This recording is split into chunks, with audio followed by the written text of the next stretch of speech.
이 지혜는 이 세상의 통치자들이 한 사람도 알지 못하였다라고 되어 있죠.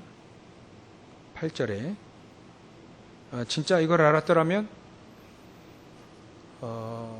예수님을 십자가에 못 박아 죽이지 않았겠죠. 적어도 그 예수님을 따라다녔을 겁니다.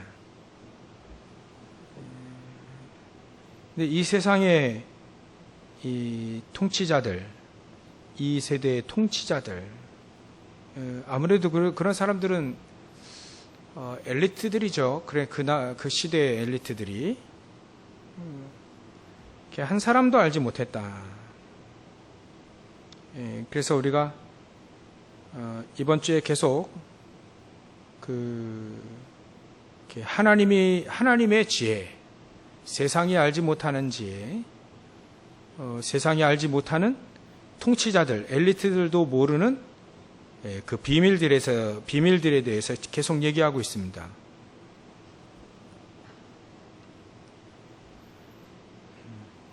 그 엘리트들이 모르고 있는 것이 바로 숨겨져 있는 것, 눈으로 보지 못하고 귀로 듣지 못하고 사람의 마음으로도 생각지 못하는 것, 보이지 않는 것. 근데 분명히 있는데 보이진 않잖아요. 그런 것들을 잘 알지 못한다. 전혀 알 수 없다. 그래서 되도록이면 금요일은 우리 치유에 대한 쪽으로 계속 맞추려고 하는데요. 오늘은 그래서 세상 사람들이 알았더라면 영광의 주를 십자가에 못 박지 아니하였고, 만약에 세상의 엘리트들이 알았더라면 진짜 교회 세우려고 난리법석 치겠죠. 첫 번째가 우리가 교회 치유, 두 번째가 미래 치유. 두 가지 중에 가장 또 두 가지 중에 두 가지를 얘기하려면 가장 먼저 얘기하는 게 개인 치유겠죠. 개인 치유. 개인이 병들어 있고, 병이라고 하는 건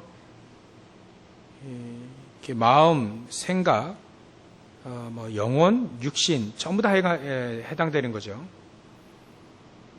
그래서 개인 치유는 일단은 하나님이 치유하시려고 한다면 먼저 복음을 알아야 됩니다. 그죠?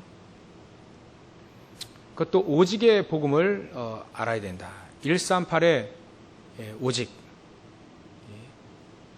그리스도를 알고, 성경에 보면 오직 그리스도를 아는 순간에 전부 다 치유받았어요. 영적인 문제도 치유받았고, 개인의 문제도 치유받았고, 질병뿐만 아니라 그 사람의 모든 삶까지도 전부 다 치유받았죠.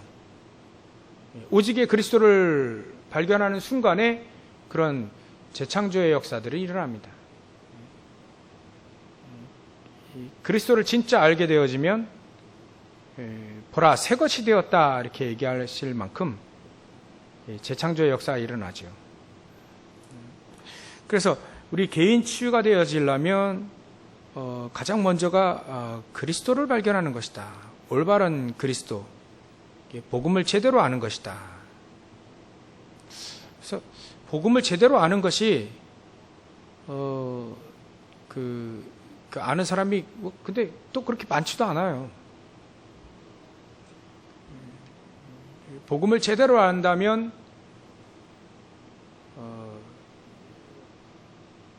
문제될 게 없겠죠. 교회 안에 문제가 있을 텐데 그것도 문제가 되지 않을 겁니다. 사도 바울에게는 고린도 교회의 문제가 자기에게 문제가 되지 않았어요. 왜냐하면 그게 문제였다면 사도 바울은 세계복음화 못하죠. 왜냐하면 고린도 교회만 문제가 있나요? 다 교회가 문제가 있는데 그것 때문에 어렵고 힘들다면 세계복음화 못하는 거죠. 그런 사람들은. 그래서 문제가 될 수 있는 게 사실은 없다. 그러니까 사도 바울도 얘기하잖아요. 아무것도 염려하지 마라. 그 말 속에는 빌립보서 4장 6절 7절 그 속에는 문제될 게 없지 않냐.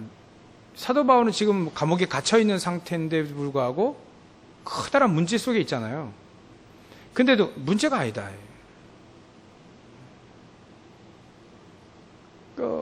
성경에 많은 사람들을 보면 요셉도 노예로 끌려가고 있는데 그 문제가 안 돼요. 요셉에게. 그게 사실은 정확한 복음을 깨닫고 있는 겁니다. 내가 정확한 복음을 가지고 있다는 것은 나에게 있는 문제가 되지 않을 만큼 그게 정확한 복음을 갖고 있는 거죠. 영적 문제가 왜 이렇게 심각합니까?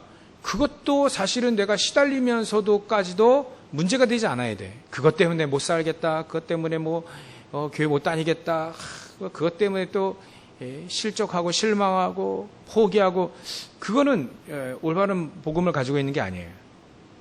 왜냐하면 하나님은 영적 문제 해결하실 수 있잖아요. 맞죠? 하나님은 나의 영적인 커다란 심각한 문제도 하나님은 해결하실 수 있다는 것이 복음을 통해서 믿어지는 거죠. 그렇죠? 그게 안 믿어지면 올바른 복음을 가지고 있는 게 아니에요. 왜냐하면 복음은 모든 문제 해결자거든요. 그러니까 성경에 나와 있는 사람들은 전부 다 하나님의 복음을 깨달은 사람들은 문제가 되지 않았고 오히려 그 문제를 기회로 삼고 찬스죠. 기회로 삼고 그걸 축복으로 봤어요.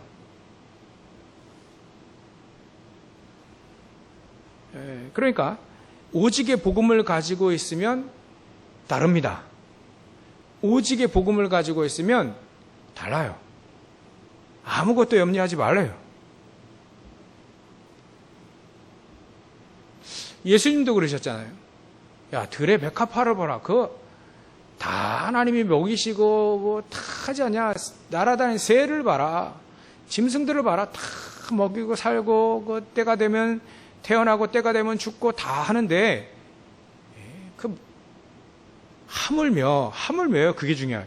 하물며 하나님의 형상으로 만들어진 우리 그렇게 걱정하고 염려하냐. 그런 얘기죠. 아무것도 염려하지 마라. 오직의 복음을 가지고 있는 것에 많은 이렇게 나타나는 증상이 아니라 나타나는 그 모습을 보면 하나같이 문제가 되지 않는다는 것은 공통적인 렘넌트 7명이라든지 히브리 11장의 사람들은 공통적으로 표현하는 부분입니다. 문제가 되지 않고 오히려 문제를 통해서 응답받고 문제 때문에 감사했다예요. 문제 때문에 어마어마한 기적도 일어났죠.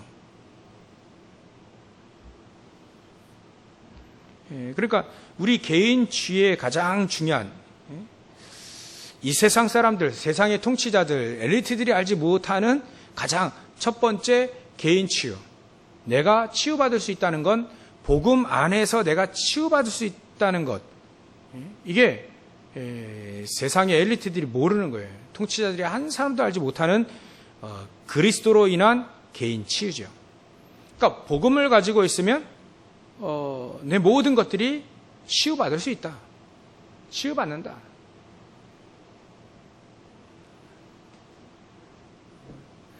그 중에서도 우리의 동기, 불신앙 이것도 전부 다 치유받을 수 있죠. 우리 안에 복음을 자꾸 누리게 되어지면 옛날 부정적인 사람도 동기 많은 사람도 또 불신앙 가득한 사람도 계속해서 이렇게 치유받는 거예요. 우리 안에서 자꾸 예수님도 얘기하셨듯이 막 악한 것만 계속 불신앙만 계속 나오다가 예수님 말씀하신 대로 네 배에서 생수의 막 계속 나오면 어떻게 됩니까?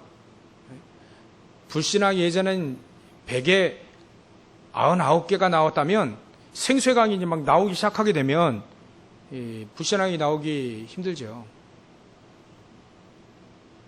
그러니까 우리 속에서 말이죠. 특히 예수님이 우리 속에서가 아니라 배에서래요. 내 배에서 막 배가 뭐가 있나 봐요. 배에서 막 생수의 강이 막 콸콸콸 솟아오른다는 거예요. 그래 되어지면 진짜 하나님의 성령의 역사와 하나님의 그 복음의 능력을 체험하고 있는 사람에게 막 생수가 막 올라오면 치유되는 거 아닙니까? 그죠? 그 사람은요, 생각도 치유되죠.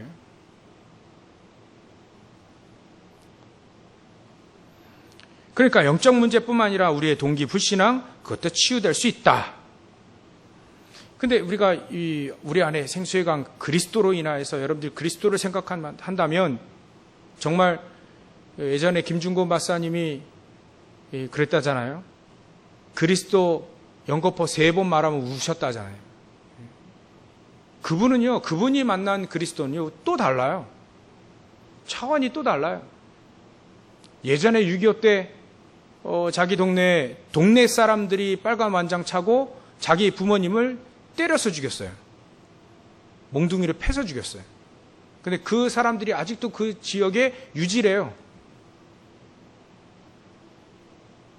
교회 다닌다고 자기 부모를 때려 죽였어요. 자기도 얻어맞았는데 죽었다고 이렇게 내다버렸는데 살아나가지고요, 예수 믿고 그분들 살려야 된다고. 이제는 그런 이 선동가들 살리기 위해, 대학생들을 살리기 위해서 대학 선교회 했잖아요. 그분이 만난 그리스도는요, 또 차원이 달라요. 근데 그분이 만난 그리스도가 정확한 그리스도라요. 그러니까 어떻게 그 사람들을 용서할 수 있을까요? 복음이 정확히 들어가면 상처도 치유된다. 뭐 그런 걸 보여주는 거 아닙니까? 복음이 나에게 정확히 들어오면 내 안에 있는 상처도 치유되어진다. 그게 복음의 능력이다. 이게 바로 개인의 치유입니다. 그 상처를 평생 가지고 속에서 막 이를 갈고 있어봐요. 칼을 갈고 있어봐요. 어떻게 저 사람들 우리 부모님 때려 죽이고 말이죠. 저렇게 버젓이 또 그 유지들로 또 정치인도 있다 하잖아요. 그러면서 저렇게 잘 살 수 있을까? 그렇게 막 상처 가운데 있으면 그 사람 어떻게 살겠습니까? 근데 복음이 그리스도가 그 김중곤 박사님을 바꿔난 거예요. 상처를 그 심각한 어마어마한 그 상처까지도 치유되질 만큼 복음의 능력은 바로 성령의 능력은 다이너마이트와 같이 그렇게 폭발력이 강하다. 상처를 완전히 폭파시킬 만큼 영적 문제를 완전히 없애버릴 만큼 그런 능력이 바로 복음 안에 있다. 우리가 복음을 정확히 안다면 자기를 막 평생 계속 따라다니면서 막 죽이려고 하고 핍박하고 사도 바울이 얼마나 고난당했습니까? 요즘에 새벽예배 로마서 계속해서 11장까지 거의 해왔는데요. 사도 바울이 자기 민족 이스라엘 민족을 생각하면요, 얼마나 애가 타는지 그 사람들 구원하기 위해서. 근데 그 사람들 중에는 자기를 죽이려고 결사대까지 있었던 사람들이잖아요. 자기를 핍박하는 게요, 이방인들이 핍박하지 않았어요. 거의 저 유대인들이 핍박해 왔습니다. 사도 바울을. 근데도 그 유대인들 자기 민족을 구원하기 위해서 말이죠,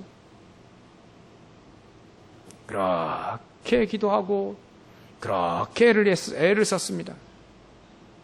하다못해 그 중에 얼마를 구원하기까지, 이스라엘 민족, 유대 민족, 그 자기 민족 말이죠. 그래서 그 속에 얼마라도 구원하기, 얼마라도 건지기 위하여.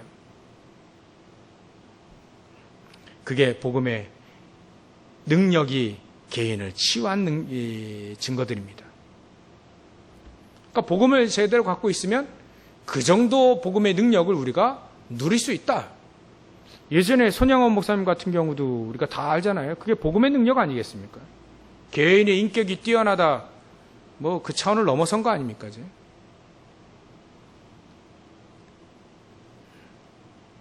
그러니까 우리가 복음을 정확히 가지고 있으면 이 개인 치유가 된다는 겁니다. 그래서 여러분들 개인 치유의 가장 중요한 게 그겁니다. 어쨌든 간 내 자신의 리듬이 깨져버리면 병이 와요. 영적인 리듬이 깨진 게 바로 영적 문제 아닙니까? 그죠? 그게 그리스도를 몰라서 태어날 때부터 깨진 상태로 태어났기 때문에 우리가 병들 수밖에 없죠. 영적으로 병들 수밖에 없어요. 하나님을 무시하고 하나님을 안 믿고 그럴 수밖에 없습니다. 여러분들 예전에 교회 무시하고 저도 철모를 때 성경책 찍고 그랬어요. 교회 가라고 막 하니까 초등학교 2학년 때인가 2학년 3학년 그때 너무 승질나는 일이 있는데 성경책 찍어 찢었다니까 제가요. 기가 찬 일들을 많이 했어요.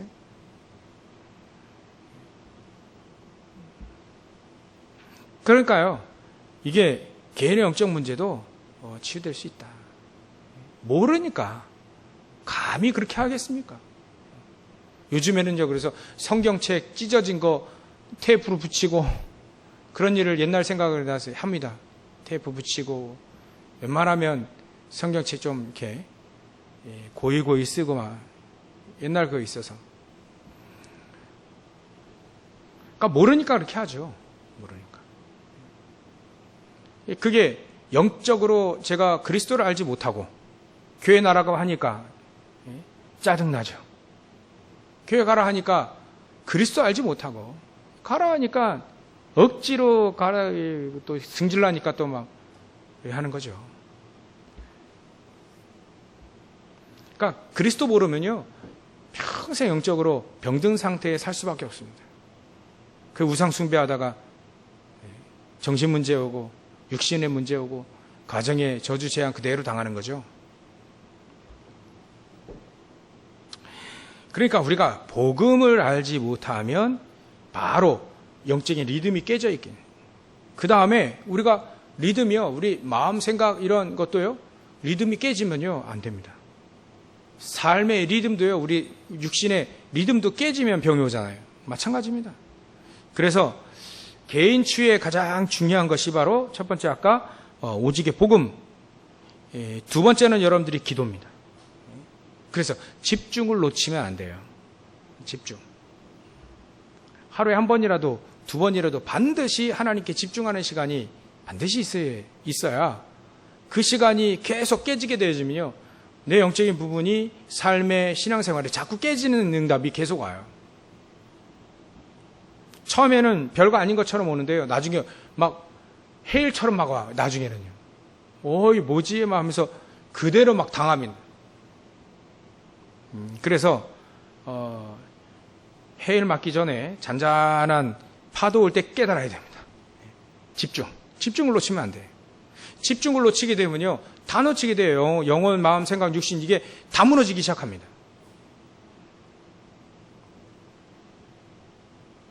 그래서 개인 치유에 저도 아까 전에 말씀드렸잖아요. 20살 때부터 몇 개월 전까지도, 한 2, 3개월 전까지도 말이죠. 무지하게 먹었어요. 식탐, 그것도 탐심도 우상숭배라고 하잖아요. 골로새 3장 5절에 사도 바울이. 식탐이 있으니까 가뜩이나 거기다가 이제 영적 문제 덮였죠. 또 환경도 또 이렇게 자취생들하고 같이 살게 되니까 또 그들은 또 늘 배고프잖아요, 그 사람들. 그러니까 이게 막 여러 개 덮친 거예요, 막. 그러다 보니까 막 많이 먹는 게 그때는 괜찮다, 좋다라고 생각한 거예요. 또 젊기도 하니까 또 많이도 먹었어요. 근데 데미지가 오기 시작하는 겁니다, 이제. 40대부터 오기 시작해서 더 이상 안 되겠다. 그 생각이 드는 거죠. 하나님이 우리 치유를 하시는 겁니다.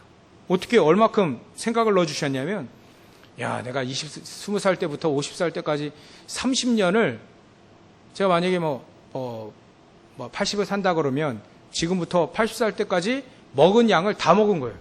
미리. 진짜 많이 먹었다. 그래서 야, 그렇게 이제 많이 먹을 필요가 없다. 적당히 먹자. 근데 그게 그렇게 되어지더라고요. 제가 애를 쓰는 게 아니고 그냥 그렇게 되어져요. 하나님 치유하셨는지 생각 치유, 마음 치유, 육신의 치유도 그렇게 음식을 막 그래 막 빼 이래가지고 나올 때까지 먹었는데 막 허리띠 풀고 막 그래 먹었는데 요즘에는 그렇게 먹을 필요가 없겠다는 생각이 들어오는 거예요. 그게 이게 가장 작은 내 안에 치유, 하나님의 치유가 이렇게 리듬을 찾아가게 되는구나. 리듬을 하나씩 찾아가게 되는구나. 하나님께 집중을 계속 하게 만들고 그 집중 속에서 잘못되어진 틀어진 리듬, 틀어진 질서들이 하나씩 잡혀가는 거죠.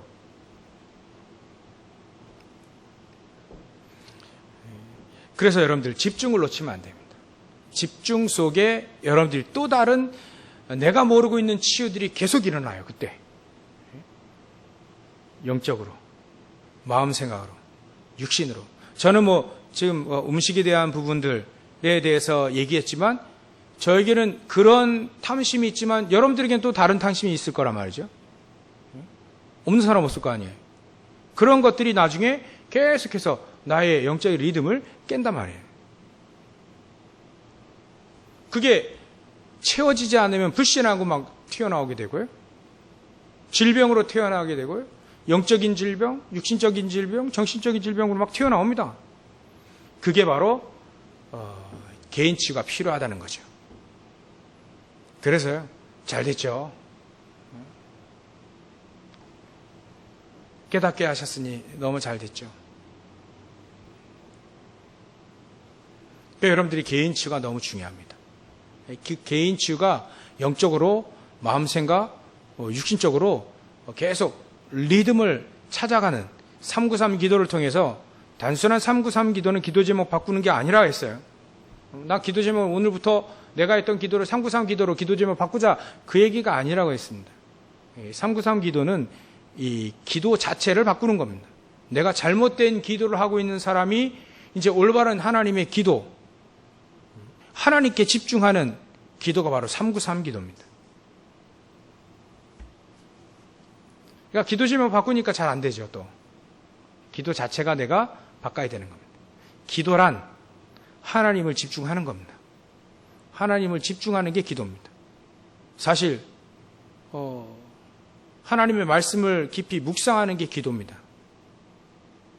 하나님 그분을 묵상하는 게 기도입니다. 왜냐하면 하나님의 자녀에게 이미 다 주시겠다 했고 주셨다라고 했어요. 그러니까 더 필요한 게 사실은 우리에게 없습니다. 필요하다면 우리가 하나님의 인도를 받아가는 거죠. 계속. 그게 필요한 거지 우리에게 더 뭔가 더 우리가 이렇게 더 필요한 게 없습니다. 다 줬습니다. 하나님이. 그걸 준 것을 내가 모를 뿐 내가 가지고 있는 걸 누릴 수 있는 게 기도입니다. 기도. 그러니까 하나님께 집중해. 하나님과 교제가, 하나님과 소통이 되어지는 안테나처럼 소통이 되어져야 그게 기도입니다. 하나님을 집중하는 게 기도죠. 종교적인 기도 행위가 기도가 아니고요. 그러니까 그 정도로 우리가 너무나도 기도 치유라고 표현하기 좀 그런데 그런 것도 우리가 너무 잘못되어 있어요. 사실 오직 하나님만 다 붙잡고 기도하는 그 자체가 진짜 기도라니까요. 예수님이 얘기하신 거 보세요. 바리새인처럼 기도하지 마라. 중언부언 그런 거 해야지. 다 필요 없다. 하나님께 집중하고 하나님의 소원을 품고 말이죠. 하나님의 그 언약을 붙잡고 하나님의 비전을 딱 붙잡고 사는 겁니다. 그게 사실 기도입니다.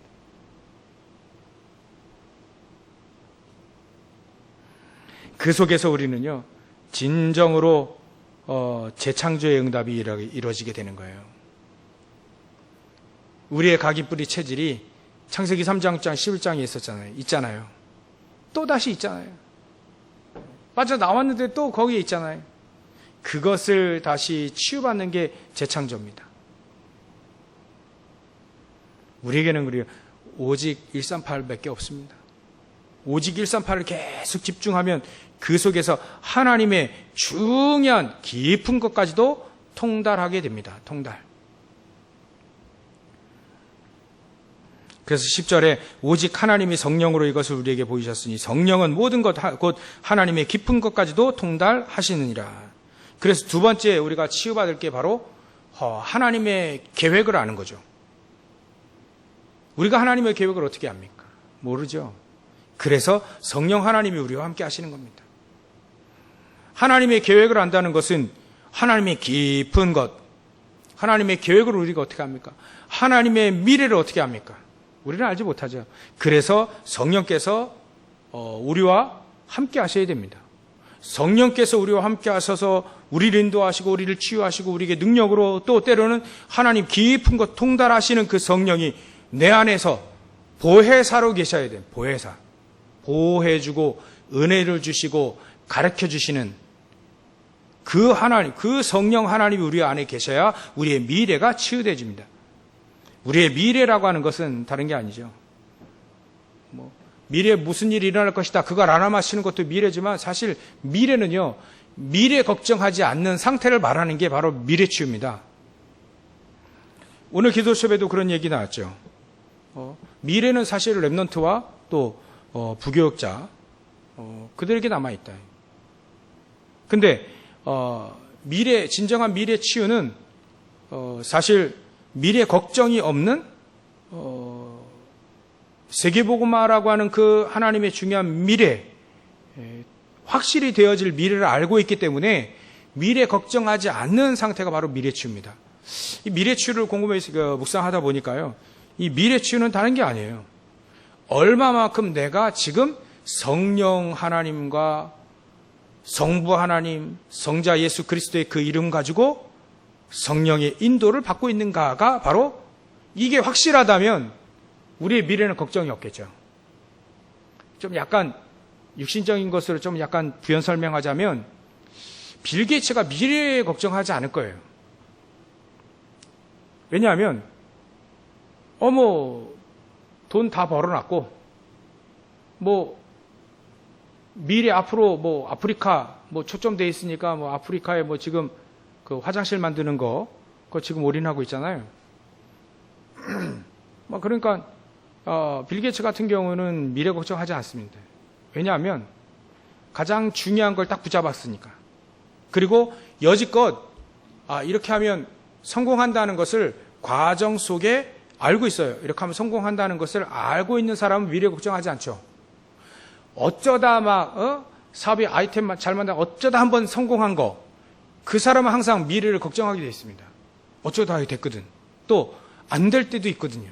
근데 꾸준히 늘 잘해왔던 사람들은요 걱정하지 않습니다. 왜냐하면 알고 있으니까. 미래를 알고 있으니까.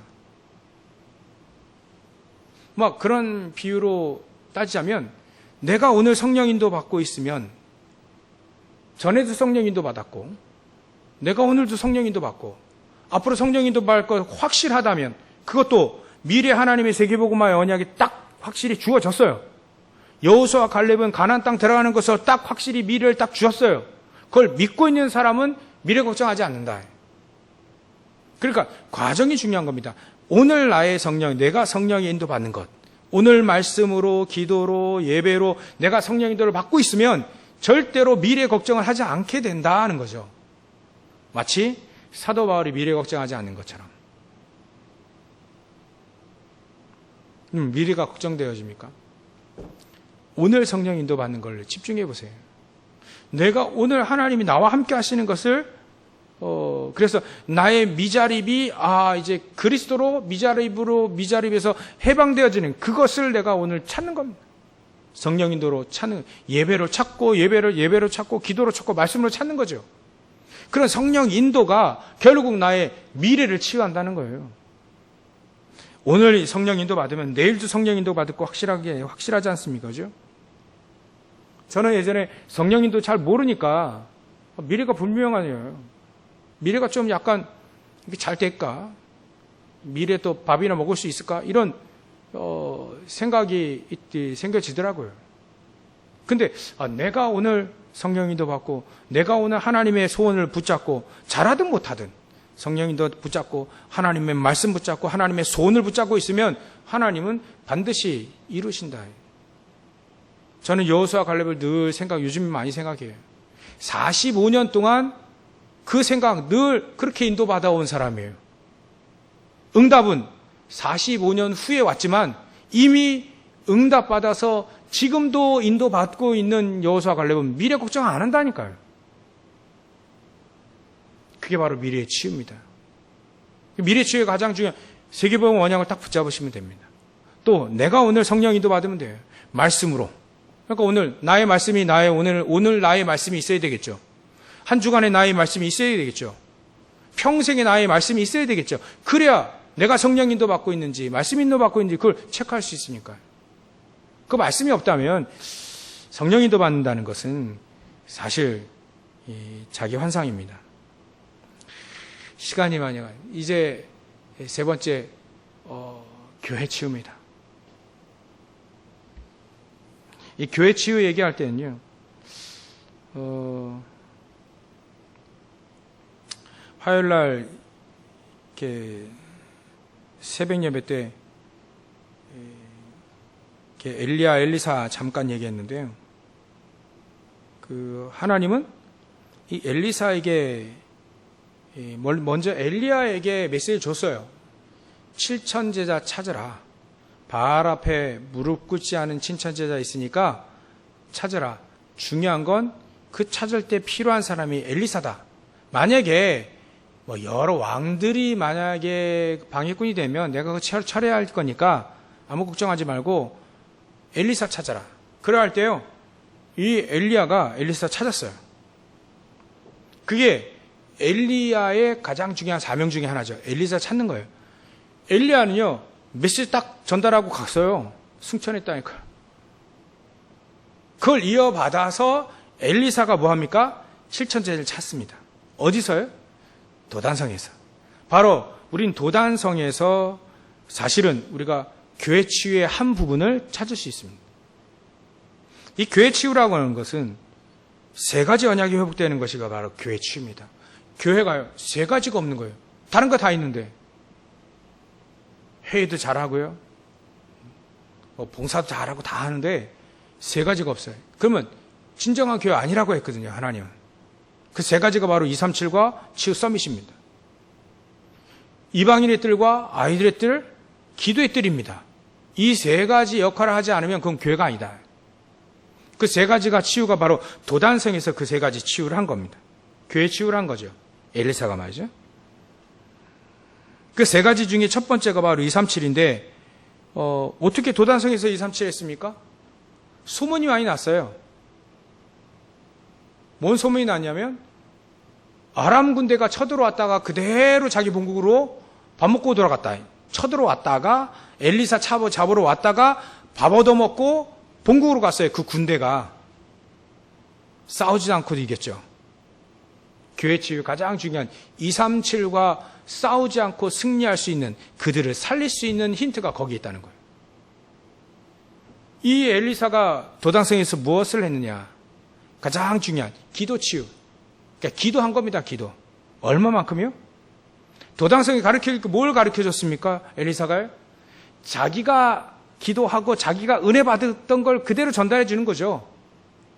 열왕기하 2장 9절부터 11절에 오면 이 엘리사가요, 엘리야 스승에게 자꾸 영감의 갑절을 달라고, 하나님께 달라고 막 쫓아다녀요. 계속 쫓아다녀요. 막 그만하라 하는데도 불구하고 계속 쫓아다닙니다. 그래서 이 엘리사가 영감의 갑절 얻잖아요. 그거를 얻은 비결이라고 할 수, 그 비밀을 도단성에서 계속 얘기해 주는 겁니다. 성령의 충만함. 우리에겐 가장 중요한 건 성령 충만, 이것이지 다른 게 아니다. 그 밑엔 몸종도 자꾸 다른 거 붙잡고 있으니까, 동기, 불신앙이 갖고 있으니까 육신적인 눈 번쩍 해가지고요.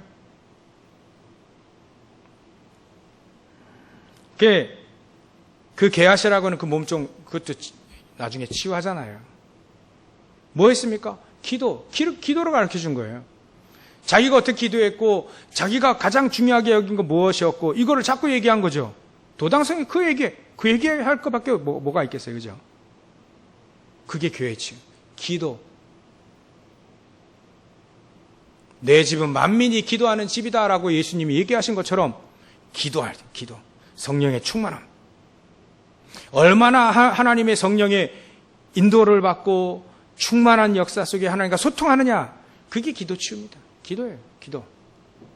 도당성에서 그걸 가르쳐 준 겁니다. 그게 가장 중요한 교회의 치유인 거죠. 여러분들 하루에 3번 상구상 기도를 한번 해보십시오.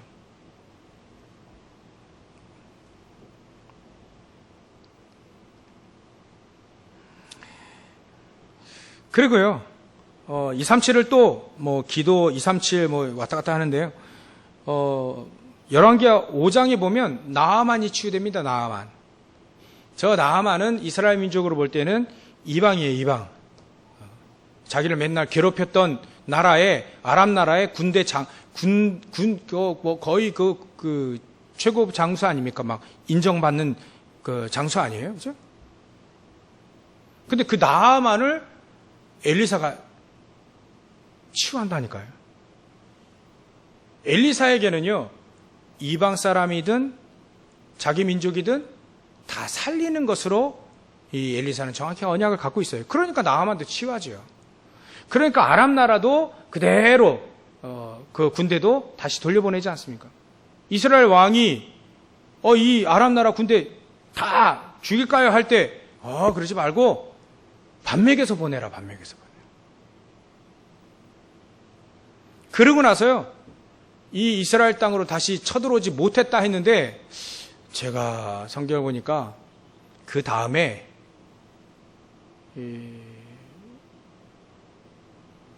열왕기하 7장인가요? 그 다음 장에 나와요. 그 다음 장에 벤하닷이라고 하는 아람 그 나라 왕이 군대를 또 이끌고 사마리아를 에워쌉니다. 그때 여러분 잘 아시는 에워싸니까 막 식량이 없는 거죠. 에워싸니까 막 지금처럼 지금보다 더 쌀 10kg에 한 3만 원 됩니까? 3, 4만 원인데 쌀 10kg에 30만 원 막 이리 된 겁니다. 너무 비싸진 거죠. 근데 엘리사가 딱 나타나가지고요, 내일 아침이면 쌀 10kg가 3만 원, 아니 더 싸질 수 있다. 더 싼 가격을 2만 원 딱 얘기한 겁니다. 사람들 다 안 믿었죠. 근데 굶어 죽을 바에야 이제 문두병 있는 사람, 이 사람들이 아람 나라 군대에 진에 들어가니까 한 사람도 없는 거예요. 식량 다 놓고 모든 중요한 거 다 놓고 다 도망갔어요. 그러니까 하나님 음성을 들려주셔가지고 그 아람 군대가 말이죠, 저 애굽에 이스라엘 사람들이 저 화친 맺고 돈 해가지고 군대 사가지고 애국 군대들 이런 군대들 막 와가지고 자기를 치려고 막 어마어마한 군사들의 그 움직임의 소리를 환청으로 들린 거예요. 그러니까 이 아람 군대들이 막 에워쌌다가 다 도망가 버렸어요. 엘리사의 기도요. 엘리사가 도단성 운동할 때 거기서 가장 중요했던 그것이 이스라엘 민족 전체를 살린다니까요. 사마리아까지 살린다니까요. 그게 바로 교회 치유입니다. 여러분들이 교회에서 기도하고 여러분들이 현장에서 응답 그 언약 딱 붙잡으면 도단성에 일어났던 그 일이 그대로 일어납니다. 싸우지 않고도 승리할 수 있는 거 비밀이 이 속에 안에 있잖아요. 기도할 때 하나님은 놀라운 역사들이 천군 천사를 동원시켜서 막 군대가 몰려오는 소리를 듣게 하시고 말이죠. 천군 천사들을 막 불말과 불망구를 동원시켜가지고 엘리사 주위를 싸게 만들고 말이죠. 아람 군대가 절대로 쳐들어오지 못하도록 눈을 싹 다 어둡게 만드는, 그게 바로 보좌의 축복이요, 시공간 초월한 축복이요, 237의 빛의 능력이 바로 그것이다. 도당성에서 그걸 한 겁니다. 도당성에서 기도하고 있는데, 언약 붙잡고 기도하고 있는데, 엘리사가 언약 붙잡고 기도하고 있고 렘넌트들 키우고 있는데, 7,000제자 찾아가지고 렘넌트 키우고 있는데 하나님은 그 역사를 일으키신다. 그게 바로 교회 치유입니다. 교회 치유. 요거를 그대로 구약에 있던 그대로 사도 바울이 그대로 현장에서 합니다. 고린도 교회에서 했고 마게도냐 교회에서도 했고요. 저기 로마에서도 했고요. 그대로 한 겁니다. 여기서 내가 언약을 붙잡고 기도하고 언약 붙잡고 렘넌트 키우고 회당들에게서 렘넌트 키우고 하면 전 세계 살릴 거라는 걸 사도 바울이 확신한 거죠. 자기의 생을 거기에 올인한 겁니다. 그게 교회 치유입니다. 우리 교회 세 가지 잊어버리면 우리 교회는 망할 겁니다. 그 세 가지 회복하기 위해서 우리는 또다시 오늘 언약 붙잡고 여러분들이 기도하셔야 될 이유가 거기에 있는 거예요. 그 첫 번째 237. 누구나 다 살린다. 그 살리기 위해서는 지금 가장 중요한 기회죠. 다민족 살리는 거. 그 언약을 붙잡아야 됩니다. 안 그러면 우리 후대들이 또 노예 포로 속국으로 끌려가서 거기서 또 세계복음화 해야 돼요. 끌려가서 전쟁 나가지고 그 전에 우리가 지금 그 언약을 붙잡으면 됩니다. 다민족을 언약을 붙잡으면 우리 후대들은 노예 포로 속국으로 가서 세계복음화하지 않아도 된다. 지금 비행기 타고 지금 열차 타고 지금 자가용을 끌고 세계복음화할 수 있다.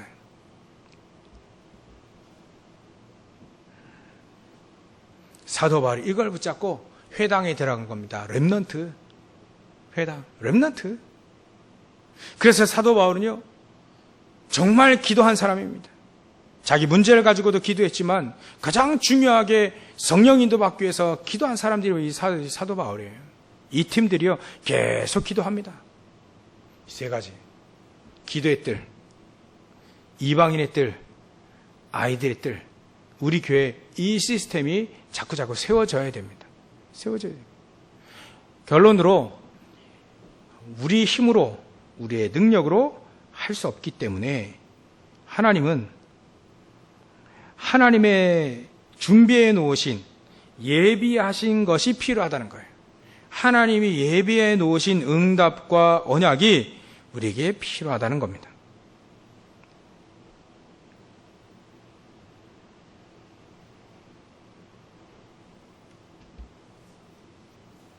그 예비된 응답과 언약이 뭡니까? 하나님이 우리에게 예수님이 마지막으로도 승천하시기 전까지도 우리에게 얘기하셨던 사도행전 1장 8절입니다. 그거예요. 그게 하나님이 우리에게 예비해 놓으신 겁니다. 하나님은 자기를 사랑하신 자들에게 예비해 놓으신 것, 그게 바로 그겁니다. 사도행전 1장 8절. 마태복음 28장 16절부터 20절. 마가복음 16장 15절부터 20절. 그게 바로 하나님이 우리에게 예비해 놓으신 겁니다. 예비해 놓으신 것. 그 언약을 붙잡고 가면 되는 거죠. 그래서 방주를 지난주 일부 예배 때도 결론 얘기했잖아요. 방주. 너를 위해서 방주를 세워라. 우리가 오늘 말씀 붙잡고 메시지 붙잡고요. 내가 이 말씀 붙잡고 딱 기도하면요. 내가 살아나는 겁니다. 또 방주는요. 네 가족들을 위해서. 우리 가정이 살아납니다. 내가 언약을 붙잡았는데 우리 가정이 살아나요. 여러분들 그거 체험해 보셨습니까? 내용적 상태가 안 좋을 때 가정이 좀 약간 분위기 이상해. 내용적인 상태가 말이죠. 바로 세워졌을 때 가정이 막 하나님이 착착착착착 인도하시는 거. 그런 영적인 눈은 조금 감각은 좀 있어야 됩니다. 나로 인하여서 모든 현장이 살아날 수 있다는 그 언약을 붙잡는 겁니다. 그게 바로 너를 위해서 방주를 세워라. 방주를 만들라. 네 가정 위해서 방주를 만들라. 지금 방주를 만들겠습니까? 우리가 138의 언약을 붙잡고 성령 충만 받으라는 거예요. 그러면 가정이 또 많은 생명들을 살리기 위해서 다른 사람 살리기 위해서 내가 언약을 붙잡고 말이죠. 여러분 자신이 여러분은 혼자라도 괜찮습니다. 한 사람이라도 응답을 받으면 그 가정 또 그 있는 현장 싹 다 살아나는 것이 성경의 증거들이잖아요. 우리가 성경에 증거를 붙잡아야 됩니다. 하나님 우리에게 예배해 놓으셨다고 했어요. 하나님은 성령의 충만함을 얻으라. 그리하면 권능을 받고 예루살렘과 온유대와 사마리아 땅끝까지, 비행기도 없는 그 시대에 땅끝까지 이르러 내 증인이 되리라. 그렇게 예수님 얘기를 하셨어요. 우리에게 예비해 놓으신 축복입니다. 내가 성령 충만 받으면 나와 관계되는 모든 현장을 살릴 수 있다.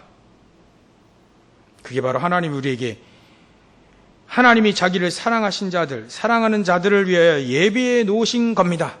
안 보이기 때문에, 또 듣지 못하기 때문에, 눈으로 보지 못하는 것이기 때문에 사람들은 무시하지만 우리는 다르죠. 이게 진짜 성경에 나와 있구나. 비밀이 있구나. 여러분들 이 비밀을 가지고 오늘도 승리하시고 오늘도 응답 받으시기를 주의 이름으로 축원합니다. 기도하겠습니다. 하나님께 영광을 돌립니다. 하나님, 세상이 알지 못하는, 엘리트들이 알지 못하는 개인 치유, 복음 안에 개인이 치유되지고 미래가 치유되지고 교회가 치유되져서 교회를 통하여 전 세계 237 5천 종족 복음화하는 그 비밀을 하나님 우리에게 알리셨사오니 이 비밀 속에 우리가 늘 하나님과 소통하며 하나님과 깊은 것이 통달해지는 성령의 인도하심과 성령의 충만함을 누리게 하여 주시옵소서. 정말 오늘도 하나님의 소원을 붙잡고 하나님의 소원이 이루어지는 가장 값진 언약 붙잡고 기도하는 저를 낼 수 있도록 주님께서 역사해 주시옵소서. 감사와 영광을 돌리며 하신 예수님의 이름으로 기도 올렸나이다. 아멘.